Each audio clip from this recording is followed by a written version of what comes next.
Halo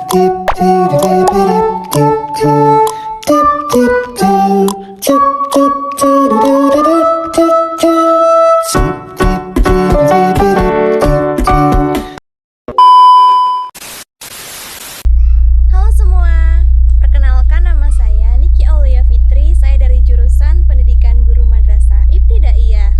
Pada video kali ini, kita akan mengeksplor tentang desa tempat tinggal saya yang namanya itu Seharum Bunga Kenanga. Mau tahu ceritanya lebih lengkap? Yuk ikutin terus! A few moments later.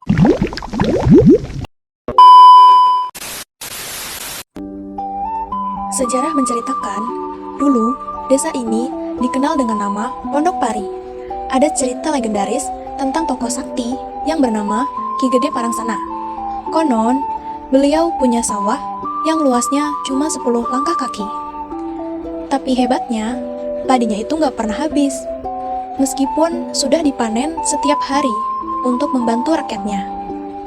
Karena kesaktiannya itu, beliau sempat dijuluki dengan Ki Gedung Merah atau Ki Gede Pondok Pari.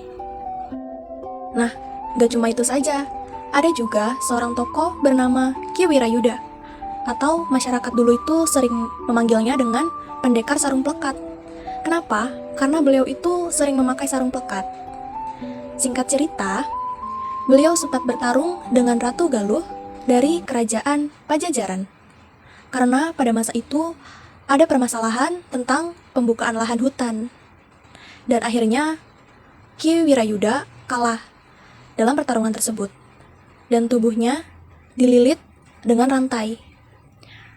Maka dari itu daerah ini sempat dinamai dengan Desa Kranten. Selanjutnya pada tahun 1917, Desa Pondok Pari dan Desa Kranten ini akhirnya bersatu atau difusikan. Terus, kok bisa tempat ini dinamakan Kenanga?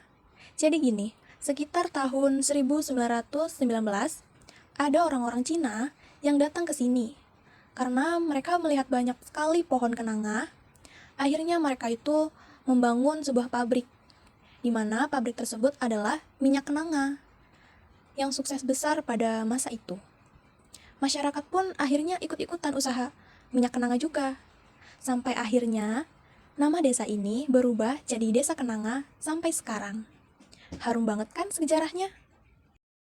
Secara geografis, Kenanga terletak di dataran rendah yang cukup strategis karena dekat dengan pusat Kabupaten Cirebon. Makanya, akses ke sini itu sangat mudah. Masyarakat di sini juga heterogen. Ada yang jadi petani, pedagang, buruh, sampai tenaga pendidik. Dan dulunya Kenanga ini masuk wilayah Kecamatan Plumbon. Tapi sejak tahun 1999 resmi jadi bagian dari Kecamatan Sumber. Dan beralih yang tadinya Desa Kenanga menjadi Kelurahan Kenanga sampai sekarang. Nah, sejarah Desa Kenanga bukan hanya sekedar nama. Ini adalah cerita tentang perjuangan masyarakat agraris yang membangun pemukiman dari nol. Terus, Desa Kenanga juga mengalami peralihan pada tahun 1999.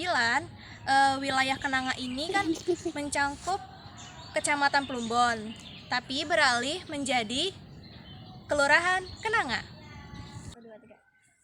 Nah, selanjutnya saya akan memperkenalkan budaya apa saja sih yang ada di desa tempat tinggal saya ini. Ada tradisi mitoni adalah untuk memperingati kehamilan seorang ibu hamil yang memasuki usia 7 bulan. Tujuannya untuk memohon keselamatan sang jabang bayi dan kesehatan ibunya dan kelancaran untuk persalinan bagi ibu serta janin. Rangkaiannya yang utamanya ada meliputi siraman, pecah kelapa, dan makan-makan. Ada tradisi keagamaan yang masih dilakukan oleh warga Kenanga hingga saat ini, yaitu ada tradisi makaman. Adalah doa bersama yang dimana untuk mendoakan yang sudah meninggal, meminta dimudahkan rezeki kepada Allah Subhanahu wa Ta'ala, dan bila sudah doa bersamanya akan dilakukan bagi-bagi nasi berkat. Kegiatan ini tentu tidak hanya untuk menjadi bentuk doa bersama saja, tetapi juga untuk mempererat tali silaturahmi antar warga. Dan setiap untuk memperingati Maulid Nabi, di Kenanga juga akan mengadakan pengajian loh. Rangkaiannya meliputi mengaji bersama, mendengarkan ceramah, hadroh, dan ada lomba-lomba yang menarik juga. Dan yang terakhir, yang paling seru adalah tradisi pawai obor. Tradisi berjalan kaki, ramai-ramai yang dilakukan pada malam hari sekitar habis Isya dan membawa obor api berkeliling desa ke desa lain. Tujuannya untuk menyambut bulan suci Ramadan dan biasanya dilakukan juga pada tahun baru Islam 1 Muharram.